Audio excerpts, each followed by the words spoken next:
Hello বন্ধুরা, শুভরাত্রি। এই যে আমি বানাচ্ছি আলুর পরোটা। হঠাৎ করেই বরের দাবি আলুর পরোটা খাবে। তো যেমন বলা তেমন কাজ। আমিও কিন্তু বানাতে শুরু করে দিলাম আলুর পরোটা। তার কারণ আমার হাতের আলুর পরোটাটা ও বেশ ভালোই বাসে।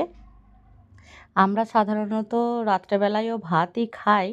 তো হঠাৎ করে ওর মন হয়ে গেছে যেহেতু একটু ঠান্ডা পড়েছে তো পরোটা খাওয়ার ইচ্ছা করতেই পারে। তো যেমন ওর ইচ্ছা করেছে তেমন আমি কিন্তু বানাতে শুরু করে দিয়েছি। এই যে বেলে ফেললাম। এখন কিন্তু তাওয়ায় দিয়ে দিয়েছি। এরপর কিন্তু আমি পরোটাটা বানিয়েই নেব। তো বাড়িতে যেমন ছিলাম খেপির মতন সেইভাবেই আমাকে এই দেখুন তুলে ফেললো।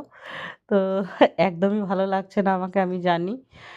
সাধারণত বাড়িতে তো আর সেজেগুজে থাকা হয় না। নাইটি পরেই ছিলাম। আর ওই অবস্থাতেই আমাকে তুলে দিল। তো কি আর করা যাবে?